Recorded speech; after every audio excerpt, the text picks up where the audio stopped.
Welcome जी, आप देख रहे हैं चैंपियंस ट्रॉफी हंगामा। मैं हूं आपकी होस्ट इस्मा असलम। स्टूडियो में हमें ज्वाइन किया है one of the legend we have in Pakistan cricket, मायनाज बल्लेबाज, former captain and chief selector Inzamamul Haq ने, और हमें स्काइप से लिंक के जरिए ज्वाइन करेंगे स्पिन के जादूगर, पाकिस्तान के मायनाज स्पिनर और अभी भी पाकिस्तान क्रिकेट टीम की मुख्तलिफ जिम्मेदारियों के साथ जुड़े रहते हैं, सकलैन मुश्ताक साहब। Thank you so much gentleman हमें ज्वाइन करने का। It took us nearly 30 years to bring back any ICC event in Pakistan, लेकिन अगर मैं ये कहूँ कि न्यूजीलैंड ने हमारी पार्टी ज़रूर ख़राब कर दी है, क्योंकि पाकिस्तान टीम को जो है शिकस्त मिली है, और वो भी एक भारी शिकस्त।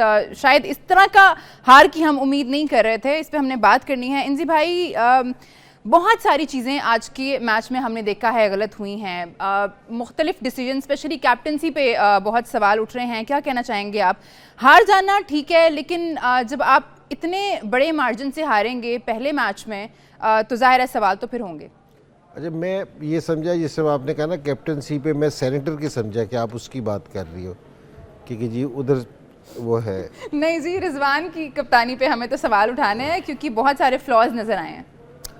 नहीं, सही बात है, क्योंकि जी पाकिस्तान जो तवक्को हम सारे कर रहे थे, पाकिस्तान उस हिसाब से बिल्कुल नहीं खेला। शुरू में पाकिस्तान ने ज़रूर प्रेशर रखा, लेकिन है ना बाद में उस प्रेशर को ना होल्ड नहीं कर सका। और थोड़ी सी ये है कि जिस टाइम आप हारते हैं तो काफ़ी सारी चीज़ें आपको नज़र भी आती हैं जिस पे हमें बात करनी पड़ती है। अगर आप देखना कप्तानी जब से T20 शुरू हुआ ना, तो आप जो प्लान करके जाते हैं ना, ये नहीं होता कि जी आपने उस प्लान के हिसाब से चलना है। आपको मौके के हिसाब से भी ना कुछ है ना तब्दीलियाँ करनी पड़ती हैं, कुछ आपको डिसीजन लेने पड़ते हैं। तो वाले डिसीजन मुझे नज़र नहीं आए, क्योंकि जी अगर आप 3 फास्ट बॉलर्स को लेके गए थे, क्योंकि जी आपने 10-10 ओवर उनसे ही करवाने हैं। वो पत्थर पे लकीर है जैसे, ठीक है ना। उन्होंने जो तीनों हमारे फास्ट बॉलर्स हैं, उन्होंने 214 रन दिए हैं अपने 30 ओवर में। और जो स्पिनर्स है जिनकी हम बात भी करते रहे हैं, क्योंकि जी एक और स्पिनर भी रेगुलर होना चाहिए था। हालांकि सलमान ने भी और खुशदिल ने और इब्रार ने, तीनों ने मिल के ना ये 20 ओवर में 102 रन दिए हैं, और सलमान ने 3 ओवर में 15 रन दिए हैं। तो आपने उनसे ओवर ही नहीं कराए। अगर जिस तरह ये हारिस रऊफ था, वो कम बैक कर रहा था, उसने 83 रन दिए हैं।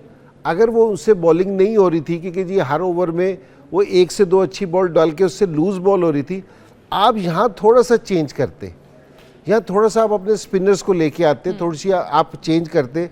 और मैं जो बात आपसे पहले भी कर रहा था कि अगर मिडल के ओवर्स में हम विकेटें नहीं लेंगे, तो इन पिचेस पे जो भी सेट हो जाएगा, सो वो आप उसको स्कोर नहीं रुकवा सकते। इवन देख लें कि लास्ट में जिस टाइम खुशदिल खड़ा हो गया था, उसने मारना शुरू कर दिया था, फिर भी हमारी होप्स थी कि हो सकता है कि स्कोर हो जाए। तो कोई भी बॉलिंग हो, इन कंडीशंस पे आपकी जो मिडल की जो उनसे बॉलर्स हैं, वो स्टार्क बॉलर से ना आप बॉलिंग करेंगे तो आपको मुश्किल होगी। अगर आपके पास रेगुलर बॉलर होंगे, वो आपको विकेट भी लेके देंगे और स्कोर भी कंटेन करेंगे, तो वो आपका फ़र्क डाल सकते हैं। तो मेरे ये ख्याल में कि जी आज हमारी कुछ सिलेक्शन का भी मसला था, बैटिंग ऑर्डर का भी थोड़ा सा मसला था, और मेरे ख्याल में कि जी बॉलर्स के जो ओवर्स हैं, वो मेरे ख्याल में सही तरीके से ना इन्होंने उसको यूटिलाइज नहीं कर सके। सकी भाई, हार जाना ठीक है, गेम है, हार जीत इसका हिस्सा है। जब हम जाते हैं मैदान में तो हमें पता होता है कि एक टीम हारेगी, एक टीम जीतेगी, लेकिन जब शिकस्त का जो फासला है जीत का और शिकस्त का, वो इतना बड़ा हो जाए, तो फिर आप मतलब क्या ही कहेंगे। अब 60 रन से आप जो है वो पहले ही मैच में हार गए हैं, और ओपनर था आज, तो मोरल जाहिर ऐसे कितना आपका डाउन गया होगा? डेफिनेटली बहुत डाउन जाएगा, और गया है, क्योंकि -1.200 का नेट रन जो है ना, वो माइनस में चला गया है। इसको अगर रिकवर करना है, अगला मैच इंडिया फिर बांग्लादेश, अगर आप वापस आते हैं इस टूर्नामेंट में, तो आपको किस मार्जिन से इंडिया को मारना पड़ेगा, जो कि हाई वोल्टेज मैच है। उसमें क्या आप नेट रन रेट देखेंगे या मैच जीतने पे देखेंगे? फिर वो कब आप कैलकुलेट करेंगे किस तरह क्या सिचुएशन है? फिर बांग्लादेश के साथ जब आएंगे, अगर आपने इंडिया को मारते हैं, तो बांग्लादेश वाले मैच में भी आपको फिर यही टिकटिकी लगी होगी कि नेट रन रेट, अगर बांग्लादेश कहीं न्यूजीलैंड को मारता है, वो कहीं आगे अपनी गिच्ची बाहर निकालता है, तो भाई वहाँ फिर नेट, अब दिमागों में एक नई एडिड प्रेशर चीज होगी, नेट रन रेट। और पहले दिन, इवेंट के पहले दिन जी, रिसर्च ये कहती है, स्पोर्ट्स साइंटिस्ट जो है, जो रिसर्च है वो ये कहती है कि दोनों टीमों की स्किल्स अगर बराबर हों, दोनों टीमों की स्किल्स बराबर हों, तो वो टीम जिसकी प्रेपरेशन जितनी अच्छी होगी वो दूसरी टीम को मार देगी। फिर रिसर्च ये भी कहती है कि दोनों टॉप पे दो टीमें आती हैं, एक होती है जो बहुत ज्यादा हाइपर होती है और एक होती है जो बहुत ज्यादा काम होती है। बाकी जो बीच वाले होते हैं वो कट जाते हैं, तो बहुत हाइपर अग्रेसिव और काम, इन दोनों का आपस में ऊपर जाके टाकरा होता है और ये दोनों टीमें ऊपर चली जाती हैं। ऊपर जाके जो काम टीम होगी वो अग्रेसिव टीम को मार देगी, क्योंकि काम वाली जो टीम है उसकी प्रेपरेशन बहुत सॉलिड होती है और वो कामनेस में एग्रेसिव को वो है पकड़ लेगी। अब हमारी सिचुएशन ये हो गई है कि कामनेस कहाँ से मिलेगी जब हम इतने बड़े डेफिसिट से हम लोग मैच हार गए हैं। तो कामनेस को कंट्रोल करना, फिर आगे मैच के अंदर जो एग्जीक्यूशन है और उसके अंदर जो अग्रेशन वो करना है, अगर उसमें से डाउट्स आ रहे हैं और उसमें क्लैरिटी नहीं होगी तो बहुत ज़्यादा प्रॉब्लम हो जाएगी। देखिए, सुबह के प्रोग्राम में यही बात हो रही थी कि हमारी प्रेपरेशन जो है वो उस तरह की नहीं होती जिस तरह की ऑस्ट्रेलिया की है, न्यूजीलैंड की है, इंडिया की है या इंग्लैंड की है।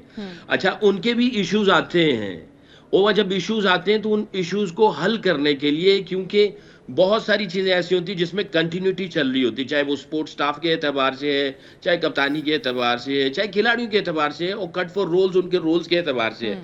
उसमें जब कंटिन्यूटी होती है तो जब हालात आते हैं, सिचुएशंस आती हैं, चाहे वो इंजरी के एतबार से है, चाहे वो फॉर्म ना लगने के एतबार से, तो वो चीज़ों को कंट्रोल कर लेते हैं, चीज़ें थम जाती हैं।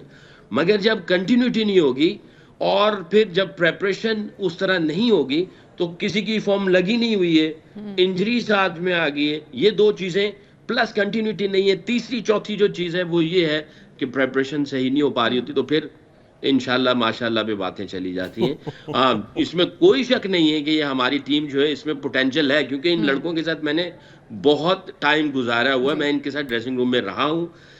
ये अपने उस पोटेंशियल पे नहीं खेल पाते, वो इस वजह से कि चीजों में कंटिन्यूटी नहीं है। और फिर इंशाल्लाह माशाल्लाह जो मैंने पहले कहा भी उस पे आ जाए, इंशाल्लाह अगर ये चल गया तो ये ऐसे हो जाएगा, इंशाल्लाह वो ऐसे होगा तो ऐसे हो जाएगा, अगर उन्होंने ये कर दिया तो हम ऐसे कर देंगे। ये इंशाल्लाह माशाल्लाह कहना है, बट आपकी प्रेपरेशन पूरी होनी चाहिए।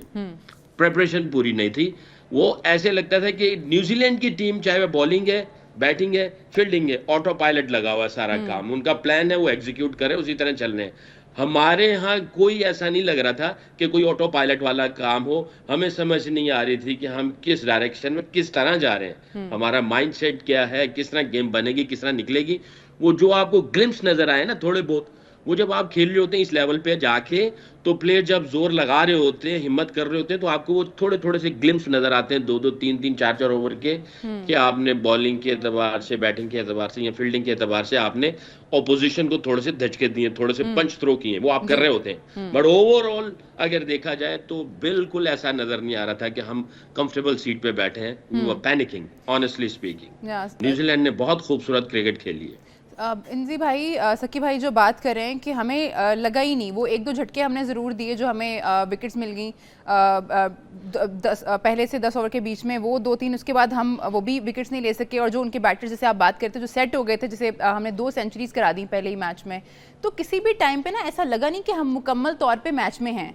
नहीं, देखिए बिल्कुल सिंपल सी चीज़ है, मैं आपको बताऊँ, जिस टाइम हमने उनके 3 खिलाड़ियों को आउट किया ना, तो जिस टाइम उनके 2 बैट्समैन खेल रहे थे ना, उन्होंने कोई बाउंड्रीज मारने की कोशिश नहीं की, उन्होंने सिंगल लेने की कोशिश। रनिंग बिटवीन द विकेट इतनी अच्छी थी। अच्छा, हम क्या कर रहे थे, वो अपने आप को सेव कर रहे थे। हमने क्या किया, हमने ना अपने जो उनसे एक 10 ओवर का कोटा था ना, उसको पूरा करने की कोशिश की कि जी इस मौके पे हमें ना आउट करने की बजाय ना, हमने कहा कि जो हमारा एक 10 ओवर का जो हमारा हिस्सा है ना, जो हमने खुश दिल से करवाना था और सलमान, इसको निकाल दें।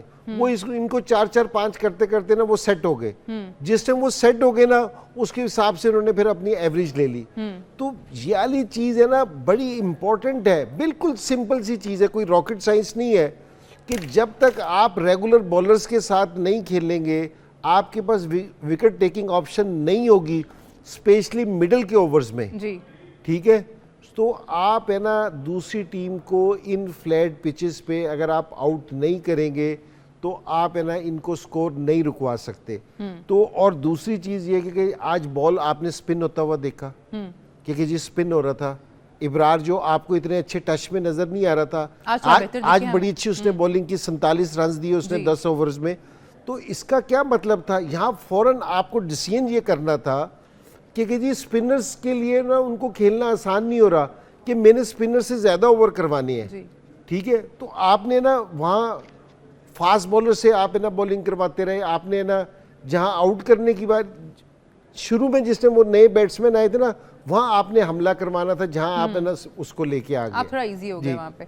हमें बात करनी है कि हमारी जो हमारा जो पेस अटैक है उसके साथ क्या मसला चल रहा है, बिकॉज इंजी भाई ने मेंशन किया कि आपके 3 पेसर्स ने मिलके 214 रन दिए हैं। बहुत बड़ा कंसर्न है और ये चीज़ हमें आगे जाके क्या शुरू में काफ़ी प्रॉब्लमेटिक लग रही है, इस पर हमने बात करनी है। लेकिन आज हमारे पेसर्स हारिस रऊफ, नसीम शाह और शाहीन शाह अफरीदी ने मिल के 214 रन्स कंसीड किए हैं 30 ओवर्स में। और ये वो लड़के हैं जिनके बारे में हम बात करते हैं कि ये हमारी टीम की जान है, हमारी बॉलिंग की जान है। ज़ाहिर है लीड कर रहे हैं, ये तीनों ही तो टीम का हिस्सा हैं, इनसे ही उम्मीदें हैं। तो इंजी भाई, बल्कि मैं चाहूँगी पहले सकी भाई का हम ज़रूर इस पर पॉइंट ऑफ व्यू ले लें।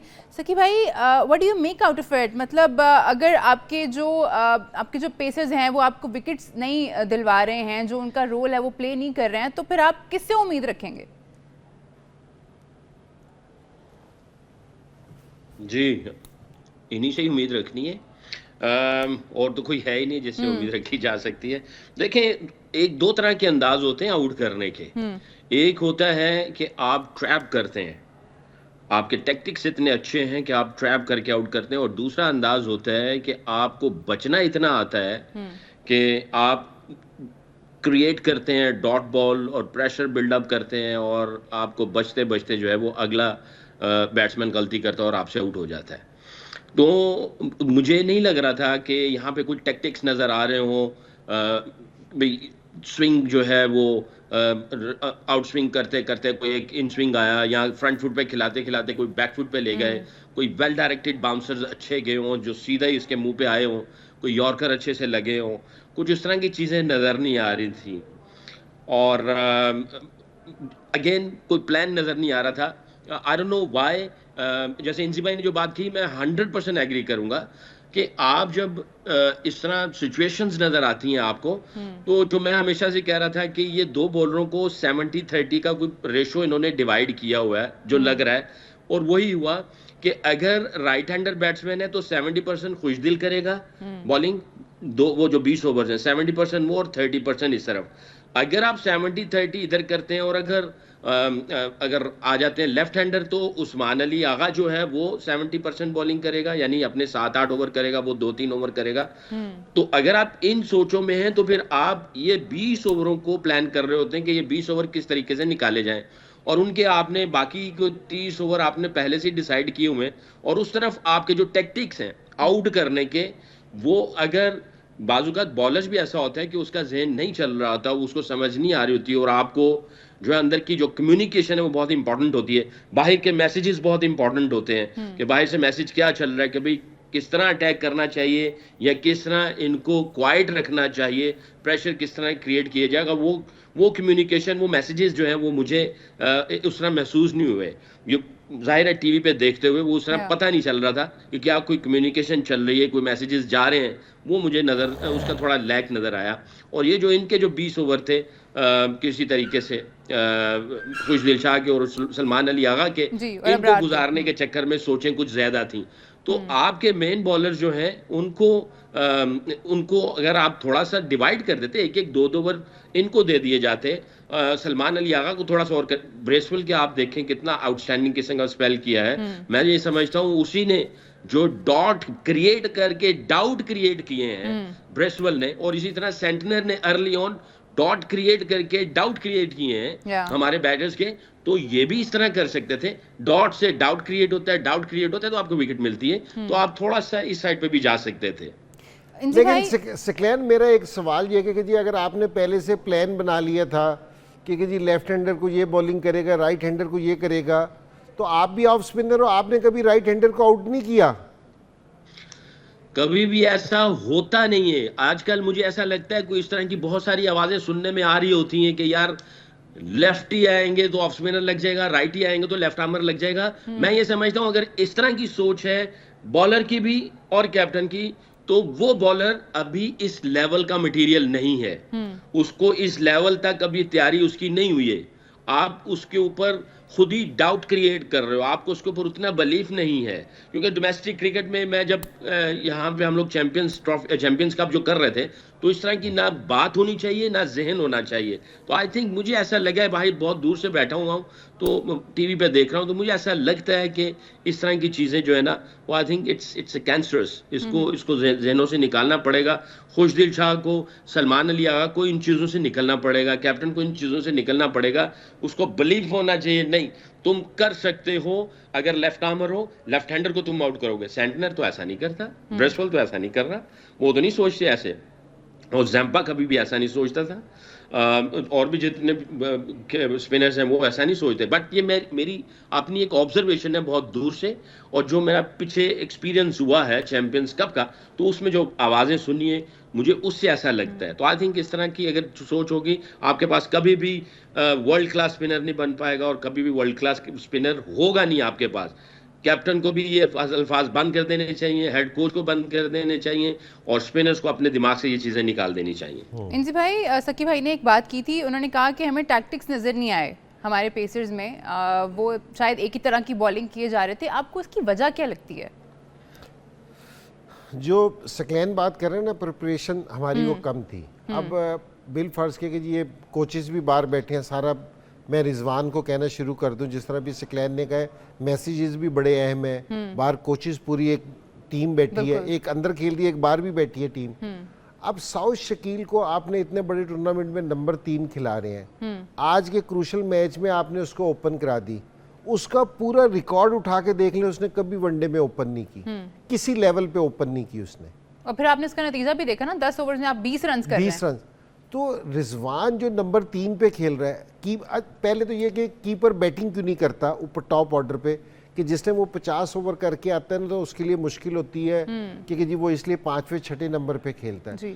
अगर आप नंबर 3 पे खेल रहे हो, आपने दूसरे, अगर नंबर 3 पे खेल रहे हो, पहली बॉल पे भी तो ओपनर आउट हो सकता है, अंदर हो तो, अगर चलो वो तो एक दूसरी चीज़ है, लेकिन जिस टाइम आप किसी दूसरे को ओपनर भेज रहे हो और आप पाकिस्तान के लिए ओपन करते हो, तो आपको ओपन करने आना चाहिए था।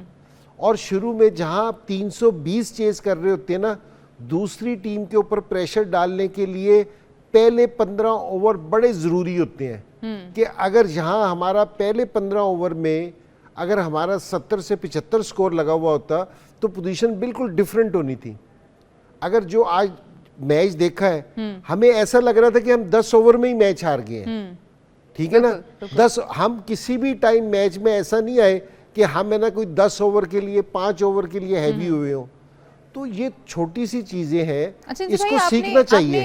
जब हम दोपहर में शो कर रहे थे तो आपने एक और बात की थी, कल भी आपने इनफैक्ट ये बात की थी कि शायद हम लोगों ने इतनी लंबी जो बैटिंग लाइनअप खिलाई हुई है, वो इसलिए खिलाई हुई है कि हम बैटिंग से मैच जीतना चाह रहे हैं। तो फिर हमने आज हालात देखे हैं कि एक फखर जो है वो इंजर्ड हो गए, वो नहीं आ सकते थे, तो सारा कुछ एक्सपोज हो गया। फिर आज देखिए, हर एक बंदे का ना, ये मैं जैसे सकलैन है ना, बॉलर की साइकी ना ज़्यादा बेहतर तरीके से बता सकता है। मैं बैट्समैन की आपको है ना साइकी बताता हूँ कि अगर मैं ओपन कर रहा हूँ तो मेरा माइंड है ना कुछ और है, ठीक है। अगर मैं मिडिल ऑर्डर में बैटिंग कर रहा हूँ तो मेरा माइंड कुछ और है। तो ये ऐसा नहीं है कि जी आपने सडनली कर दिया और हो गया, इस तरह नहीं है। क्योंकि ये सकलैन कोच भी रहा है, या ये जिस टाइम खेल रहा होता था, कप्तान ने इसको कभी नया बॉल कराना होता था ना, तो वो पहले बताते थे कि हमने आपसे नया बॉल कराएंगे, बीच में आपने सर्कल में बॉलिंग करनी है, या किसी भी प्लेयर से। तो हमें वो वाली चीज़ है ना नज़र नहीं आ रही थी, क्योंकि जी ये थोड़ी सी चीज़ लैग कर रहे हैं। तो मुझे अपने ये प्लानिंग हमारी ज़रा कमज़ोर है, लेकिन मैं अपने प्लेयर्स को जो समझता हूँ, क्योंकि जी जो मेरा भी इनसे ताल्लुक़ रहा है कि जी ये इनके साथ मैं सिलेक्शन में भी रहा, ये प्लेयर्स सारे अच्छे हैं, लेकिन हमारा जो सब प्लानिंग का डिपार्टमेंट है ना, जो प्रिपरेशन का डिपार्टमेंट है, वो मुझे ना कमज़ोर लग रहा है। उसको ज़रा मजबूत होना चाहिए। क्योंकि जी आज भी ये है कि जी 60 रन बड़े हैं, क्योंकि जी जिस तरह सकलैन कह रहे थे ना कि जी अब पकड़ने के लिए इंशाल्लाह और माशाल्लाह पे चले जाएंगे, अब ये हो जाएगा, वो इधर चले जाएं, हम इधर आ जाएं। तो लेकिन अगर हम थोड़ा सा प्लान से करते ना आज भी, तो मेरे ख्याल में न्यूजीलैंड को पकड़ना हमारी टीम के लिए ज़्यादा मुश्किल नहीं था, लेकिन हमारा प्लान कोई इतना मजबूत नहीं था। हमने जो एकदम डिसीजन लेने होते हैं ना कि जी फील्ड पे डिसीजन लेने वाले होते हैं, ये प्लानिंग का हिस्सा होता है कि जी अगर ये ना हुआ तो हम ये करेंगे, ये ना हुआ तो इसमें कोई ऐसा नहीं है कि जी कोई बहुत रॉकेट साइंस है कि जी अगर फास्ट बॉलर्स को नहीं बॉलिंग हो रही, मुसलसल सारे एक बॉलर पिट जाए ना तो समझ आती है, लेकिन एक अगर 63 दे रहा है, एक 70 दे रहा है, एक 80 दे रहा है, तो बात आपको समझ आ रही है कि फास्ट बॉलर से अच्छी बॉलिंग नहीं हो रही, तो यहाँ आप फौरन चेंज कर सकते हो। तो ये बड़ा ज़रूरी चीज़ है, तो मेरे ख्याल में जिस पे लैग किया हमने। जी सकी भाई, आपने जैसे मेंशन भी किया, आपने इन लड़कों के साथ काम किया है, आपने कोच के रोल में काम किया, आपने मेंटोर के रोल में काम किया, आपने हाई परफॉर्मेंस सेंटर में भी काम किया है। आपको नहीं लगता हमारी जो अप्रोच है वो दिन ब दिन बहुत डिफेंसिव ही होती चली जा रही है? जैसे हम जिक्र कर रहे हैं कि पहले 10 ओवर में आपके ओपनर्स हैं वो सिर्फ 20 रन बना रहे हैं, तो इस जिस तरह की क्रिकेट आजकल खेली जा रही है ये तो बहुत ज़्यादा डिसअपॉइंटिंग है। जी बिल्कुल, आई थिंक पहले 10 ओवर में जैसे इंजी भाई ने कहा, और वहीं से हमें जो है वो घंटियां बजनी शुरू हो गई थी। कहीं से नज़र ही नहीं आ रहा था कि हम लोग गेम के अंदर वापस आ सकते हैं, क्योंकि जब आप बहुत ज़्यादा आपकी जो बैक है अगेंस्ट द वॉल हो जाती है, और बहुत ज़्यादा जो डाउट हैं वो डॉट्स की वजह से आते हैं, तो आप डाउट्स में कभी भी क्लैरिटी के साथ और कन्विक्शन के साथ कोई फैसला नहीं करते हैं। उसके अंदर हिचकिचाहट होती है, थोड़ा सा डाउट होता है, थोड़ा सा खौफ होता है, क्लैरिटी नहीं होती है। तो आपको चाहिए, अभी हमने जो प्री मैच में मैं और इंजी भाई जो बात कर रहे थे कि अटैकिंग क्रिकेट खेलनी पड़ेगी, अगर बॉलिंग कर रहे हैं तो अटैकिंग क्रिकेट खेलनी पड़ेगी, अटैकिंग बॉलिंग करनी पड़ेगी, बैटिंग है तो उसके ऊपर अटैकिंग ही बैटिंग करनी पड़ेगी। असल में देखें, जब आप पहली इनिंग्स हो जाती है ना, तो आपके पास एक टेम्पलेट आ जाता है, आपको बस कट एंड पेस्ट करनी होती है कि ये टेम्पलेट पे वो उन्होंने खेला, आपके पास पिच की सारी सिचुएशन सामने आ जाती है कि पिच किस तरह का बिहेवियर कर रही है, बाउंस कैसा है, ट्रू कितना बाउंस है, कितना टर्न है, किस तरह से उन लोगों ने खेला है, हमने उनको ही कॉपी करना होता है। और फिर आपके पास क्योंकि इतनी मॉडर्न जो है वो टेक्नोलॉजीज आ चुकी हैं, आपको हर बॉलर की स्ट्रेंथ का पता है और उसकी वीकनेसेस का पता होता है, जो कि मीटिंग्स में सारी बातें होती हैं। और आपके पास एक बिल्कुल सिंपल सा फॉर्मूला आ जाता है इंडिविजुअल बैट्समैन का, इंडिविजुअल प्लेयर का, कि भाई हमने इसको किस तरीके से आगे एग्जीक्यूट करना है, और उसमें से आप ढूंढते हैं। देखिए 320 रन हैं, 320 रन का जो फॉर्मूला बनता है, सपोज आपने 10 ओवर में कितना करना मिनिमम, उन्होंने कितना किया, आपके पास सारी बैटिंग जो है ना वो पिच की कंडीशन सामने आ चुकी हैं, आप 5-7 रन ऊपर नीचे कर सकते हो सकता है अगर आपका कोई बैट्समैन जाता है, ठीक है, फखर इंजर्ड हो गया, साइम आया, साइम थोड़ा सा टाइम ले रहा था, या उसका माइंडसेट जैसे इंजी भाई ने कहा, वाकई आप एकदम एक ऐसे क्रूशल मैच में चले जाते हो, और कभी ओपन का इस तरह का आपको अपॉर्चुनिटी नहीं मिली हुई और आप ओपन करने के लिए जा रहे हो, तो दूसरे बैट्समैन के ऊपर जैसे बाबर है उसके ऊपर रिस्पॉन्सिबिलिटी ऑलरेडी एडेड हो जाती है। एक तो वो अपना गेम लेके चल रहा है और बहुत सारी चीज़ें चल रही हैं, और उसके ऊपर जिम्मेदारी का और प्रेशर आ जाता है। तो अब जब ये सारी चीज़ें होती हैं तो आपको कट एंड पेस्ट करना है, सिर्फ और सिर्फ ये देखना कि भाई हाँ ठीक है, ये सिचुएशन आ गई, ये हालात आ गए, हमें समझ आ गई, उन्होंने ऐसे खेला है, हम इनको ऐसे खेलेंगे, इन बॉलर्स ने ये करना है, ये इनकी स्ट्रेंथ है, हम इस तरह से कैसे रास्ता निकालेंगे। 10 में 20 रन वो मुझे समझ नहीं है, पहले 10 में 20-22 रन हो, ब्रेसवेल जो है वो इतने डॉट करके चला जाए, और सेंटनर जो है वो भी इतने डॉट कर जाए, और मैट हेनरी ने जो बॉलिंग की है उसने तो आपको जकड़ ही दिया, यानी आपका दिमाग भी माउफ कर दिया उसने, ऐसे लग रहा था हाथ और पाँव भी जो है ना वो उसने जकड़ दिए। यानी कैसे हो सकता है इतनी फ्लैट पिच के ऊपर, उसके अगर स्टैट्स देखें, मेरा ख्याल है 22-23 रन दिए हुए उसने, तो ये बहुत ज्यादा डॉट जो है ना उन्होंने डाउट्स क्रिएट किए, कट एंड पेस्ट करने वाला काम था। 30 रन दिए थे जी आज मैट हनी ने, जिसकी बात करें सकलैन भाई, काफ़ी डिसअपॉइंटिंग परफॉर्मेंस रही है आज टीम पाकिस्तान की जानिब से, और उसी पे हम बात कर रहे हैं कि क्या ऐसी चीज़ है जिस पे काम करने की ज़रूरत है, क्या गलतियां हुई हैं। हाँ, पाकिस्तान ने आज इस इवेंट में अपना पहला मैच खेला, जो कि इंडीड पहला मैच ही था, बस पाकिस्तान वर्सेज न्यूजीलैंड, जिसमें टॉस तो पाकिस्तान क्रिकेट टीम के कप्तान रिजवान ने जीता था, लेकिन काफ़ी भारी शिकस्त का सामना करना पड़ा है टीम पाकिस्तान को, और उसी पर हम बात कर रहे हैं। सकी भाई, मैं आपसे जानना चाहूँगी, बाबर आजम ने आज 64 रन स्कोर किए हैं और 90 बॉल्स ली हैं, और उनकी जो 50 थी उसको आने में 81 बॉल्स लगी, और स्ट्राइक रेट अगर हम उनका देखें तो 71 है। जब आप इतना, आपके सामने इतना पहाड़ है रन्स का, तो आप को लगता है कि बाबर को आज इसी तरीके से खेलना चाहिए था? देखें, फखर का ओपन ना आना, मेरा ख्याल है उसने इसके थोड़े से, क्योंकि वो अपना एक माइंडसेट बना के गया था, मुझे ऐसा लगता है, ये मेरी ऑब्जर्वेशन है। फखर का ओपन में ना जाना, इसी तरह जो है वो साउथ का ओपन में आ जाना, उसका उस तरह की, क्योंकि जब आप अंदर जाते हो आप उस बंदे के साथ पहले ओपनिंग पार्टनरशिप कर रहे हो, पहले साइम अयूब था, अब फखर था, वो दोनों डिफरेंट कैरेक्टर है देन साउथ को।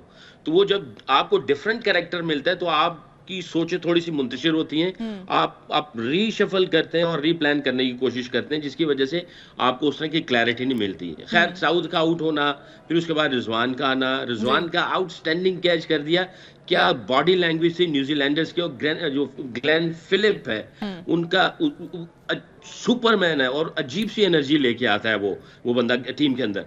और रिजवान का आउट हो जाना, तो उसके बाद फिर आप सोच रहे होते हैं कि यार मैं थोड़ा सा गेम को लंबा लेके जाऊं, शायद थोड़े से हालात ठीक हों, उसी में फिर आप थोड़ा से जाने की बजाय आप जो है ना मोमेंटम खो देते हैं। तो मुझे ऐसा लगा है कि बाबर जो है वो मोमेंटम खो गया, उसको समझ नहीं आई उस वक्त कि रादर देन पूरे मैच को देखना, सिर्फ कंसंट्रेट करता है कि भाई मुझे इस वक्त मोमेंटम नहीं खोने देना, क्योंकि that game is all about momentum. वो मोमेंटम जहां टूटता है तो प्रेशर आपकी तरफ आना शुरू हो जाता है। तो आई थिंक उससे ये गलती हो गई, जिसकी वजह से आप जो उसके बता रही हैं कि जिस तरीके से उसकी इनिंग्स जो है पैन आउट हुई, हमारे सामने आई है, वो मोमेंटम जो है उसको वो रीड नहीं कर पाया, या मोमेंटम को प्रोएक्टिव नहीं, तो उस मोमेंटम को वो जो है ना वो बार बार टूटता रहा, जिसकी वजह से बाबर की जो है ना इस तरह की, उसका जो 60 है, मेरा ख्याल है कि वो खुद भी गिल्ट फील कर रहा होगा कि मेरे 60 का फायदा ही कोई नहीं है, मेरी टीम को, मेरे मुल्क को कोई फायदा नहीं हुआ। तो he must be very guilty, बैठा हुआ वो सोच रहा होगा कि यार मोमेंटम जो है वो मुझे खोने नहीं देना चाहिए था। इंजी भाई, बाबर, कभी तो हम बात भी करते हैं ये कि बाबर बहुत लंबा रुक गए, मोमेंटम उन्होंने खो दिया, शायद सोच के कुछ और आए थे, फिर कंडीशन कुछ और हो गई। लेकिन दूसरी तरफ अगर हम सोचें तो लगता है कि अगर बाबर शायद क्रीज पे उतना टाइम नहीं रुकते तो हमारी टीम जो है अभी 50 ओवर नहीं खेल पाई, तो शायद उससे भी ज़्यादा जल्दी हम जो है एक्सपेक्ट करते कि हमारी टीम आउट हो जाती। देखिए, सकलैन ने अभी बात की है तो बहुत मोहब्बत वाली बात की है। सो ठीक है, लेकिन मैं ये समझता हूँ कि जी जिस लेवल के आप प्लेयर हो ना, तो जिस टाइम टीम को जरूरत पड़ती है ना, तो आपको उतने बड़े तरीके से ना बाहर आना चाहिए, then you go all out. ठीक है ना। वो ये नहीं है कि जी आपके साथ है ना पार्टनर दूसरा मिस हो गया तो आपकी बैटिंग भी डिस्टर्ब हो गई। इस तरह की चीज़ें ये नहीं कि क्रिकेट में होती हैं, और यही बड़े प्लेयर का मौका होता है कि जिस टाइम टीम को ज़रूरत होती है ना। तो आज मैंने कल उससे कहा था कि मुझे वो आउट ऑफ फॉर्म नहीं दिख रहा था जी। आज उसने 60 रन किए, आज मुझे वो आउट ऑफ फॉर्म लग रहा था, आज उससे खेला ही नहीं जा रहा था। कि इतना बड़ा प्लेयर है कि अगर आप बाउंड्रीज नहीं मार रहे तो एटलीस्ट आप डॉट बॉल भी तो ना खेलो, ठीक है ना। आप सिंगल तो ले सकते हो ना, हाँ। क्योंकि जी जो ऑफ स्पिनर्स हैं, कोई इतने वर्ल्ड क्लास स्पिनर्स नहीं थे कि जी कोई बहुत बड़े वर्ल्ड क्लास स्पिनर्स थे कि आप सिंगल भी नहीं ले सक रहे। तो आप ये देखें ना, सिर्फ आप ना, ये मेंटली गेम है सारा। अब मैं ड्रेसिंग रूम में बैठा हूँ, दूसरे प्लेयर बैठे हैं, वो देख रहे हैं कि जी हमारा बेस्ट प्लेयर बाबर आजम है और बाबर आजम स्पिनर पे सिंगल ही नहीं ले रहा, तो मेरे पे बहुत ज्यादा प्रेशर आ जाएगा। वो आप सुनते हैं ना बैठे हुए कि यार वो खेल रहे होते तो क्रिकेट बड़ी इजी लग रही होती है। जिस तरह सईद अनवर खेल रहे होते थे ना, बार पैड बांध के बैठे होते थे, तो हमें लगता था कि यार हम भी जाके इस तरह खेल लेंगे। तो और एक आदमी खेल रहा हो इस तरह के जी उसको सिंगल भी ना कर रहा हो, तो बार पूरी टीम पे प्रेशर आ जाता है। तो बड़े जो उनसे प्लेयर का होता है ना, जिस टाइम टीम ओकेजन होता है, जिस टाइम टीम को जरूरत होती है, उस टाइम आता, तो जरूर डेफिनेटली वो बैठ के अफसोस कर रहा होगा। सकलैन सही कह रहा है, लेकिन आज उसका दिन था क्योंकि जी उसको है ना, अगर वो सेट हो गया था 30 40 50 कर गया था, तो उसको है ना ये लंबा खेलना चाहिए था, जिम्मेदारी लें, फिर जिम्मेदारी लेनी चाहिए थी। तो मेरा ये ख्याल है कि जी, और अगर आप किसी भी, मेरा मतलब है ऐसी कैलकुलेशन तो नहीं हो सकती ना कि 10 ओवर में 20 करें तो आप टारगेट ही आप भूल जाएं। तो मेरे ख्याल, और दूसरी चीज अभी सकलैन ने एक जिक्र किया था ना कि बाहर से मैसेजेस जरूर आने चाहिए, तो मुझे कोई ऐसा मैसेज भी आता हुआ नजर नहीं आया क्योंकि जी उससे बाहर से भी मैसेज आ जाता है कि जी आप जरा तेज खेलो, हिट आउट करो। सो अगर हम 60 की बजाय 80 रन से भी हार जाते तो कोई बात नहीं, हार ही रहनी थी। हाँ, उससे फर्क नहीं पड़ना था। सही है। सकी भाई, हमने देखा 2 बैटर्स आज हमें लगा कि इतना प्रेशर कंडीशन और मैच किसी भी मूवमेंट में हमारे हाथ पे नहीं था, लेकिन फिर भी उन्होंने थोड़ी हिम्मत दिखाई। जैसे अगर हम सलमान की बात करें और खुशदिल शाह की बात करें, तो आप देख रहे थे, आप जाहिर है आपने देखा मैच, तो क्या डिफरेंट क्या लगा उन दोनों की अप्रोच में और बाकी जो हमारे बैटर्स थे उनकी अप्रोच में?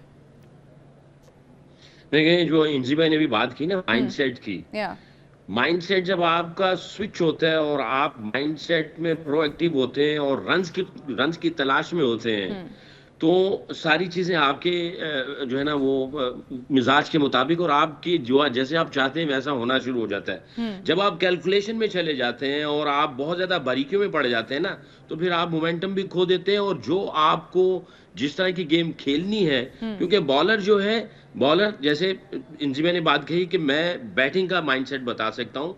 बॉलर का जो माइंडसेट होता है वो ये होता है, वो पहले देखता है, ऑब्जर्वेशन रखता है बैट्समैन की, कि बैट्समैन की इंटेंट क्या है, बॉडी लैंग्वेज क्या है, क्या खेलता है, उसको उसकी स्ट्रेंथ वीकनेस का पता होता है। यानी गेंद करने से पहले ऑब्जर्वेशन, फिर वो इंटेंशन बनाता है, नियत बनाता है कि इसको मैंने कैसे पकड़ना है। इंटेंशन के बाद उसकी इमेजिनेशन में वो उस तरह के गेंद करता है, उसकी इमेजिनेशन बहुत क्लियर होती है। इमेजिनेशन के बाद वो एग्जीक्यूशन करता है, यानी वो गेंद करता है। फिर जब वो गेंद कर लेता है तो उसके बाद फिर वो ऑब्जर्वेशन में जाता है कि ये किस तरह खेला, इसकी बॉडी लैंग्वेज क्या है, कॉन्फिडेंट है कि नहीं है, डॉट हुआ है, मैंने इसको अंडर प्रेशर कर दिया कि नहीं किया। फिर वो दोबारा फिर जाता है अपनी इंटेंशन में, इमेजिनेशन में, फिर एग्जीक्यूशन में, वो फिर दोबारा गेंद उसको एक और करता है ताकि उसको जकड़ने की चक्कर में। तो आई थिंक ये जो 2 बैट्समैन थे, इनका माइंड चल रहा था, ये प्रोएक्टिव थे, ये रन्स की तलाश में थे, और उसकी वजह से जो बैट्समैन की जो ऑब्जर्वेशन थी या उसका जो एग्जीक्यूशन में जो चीजें थी वो ये पकड़ रहे थे, जिसकी वजह से ऐसे लग रहा था कि इनकी जो गेम है वो बहुत आसान हुई पड़ी है, बाकियों के लिए जो है गेम मुश्किल हुई पड़ी है। असल में देखा जाता तो 2 हमारे ये बैट्समैन और 3 बैट्समैन उनके फिलिप, विल और जो लेथम है, इन 5 की अगर आप इनिंग्स देखें तो आप कह सकते हैं कि जी ये जो पिच थी ना वो इस लेवल की थी और इस तरह की थी।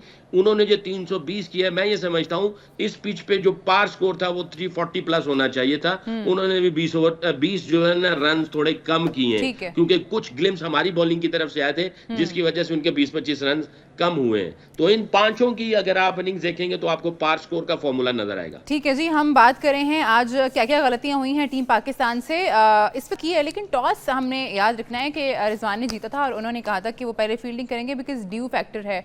क्या ऐसा वाकई था? उनका डिसीजन था वो ठीक था या नहीं? इंजी भाई, मुझे पहले कहा जा रहा था ब्रेक ले लें, अब कह रहे हैं कि पूछ लें, इंपॉर्टेंट बात है। तो क्या लगता है उनका डिसीजन ठीक था? क्योंकि हम यहीं पे थे जब टॉस हुआ था और हम इस पर बात कर रहे थे।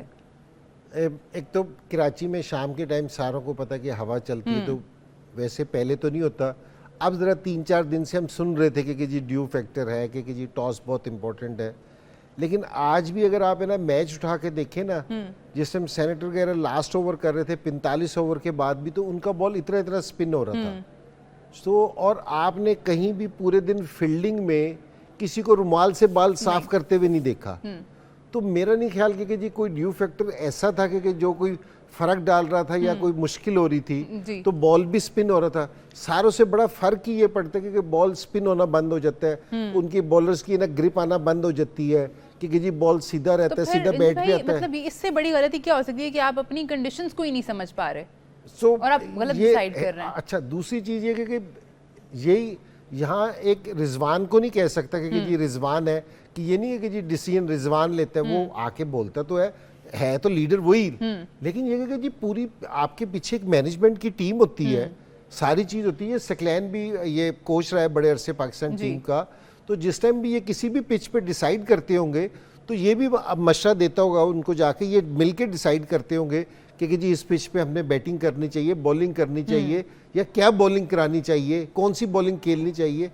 तो मेरे ख्याल में कि जी पाकिस्तान है ना ये वाली चीज़ है ना मिस कर गया कि जी पिच को कि जी शाम को ड्यू पड़ेगी और वो हमारे लिए ना मुश्किल का बाइस बनेगी। सकी भाई, आपको लगता है कि यही शायद हमारे लिए इतना जो हमने डिसीजन ले लिया, ये एक ब्लंडर साबित हुआ है आज हमारे लिए? देखिए, टॉस हमेशा 5 से 30-40% आपको एज दे देता है।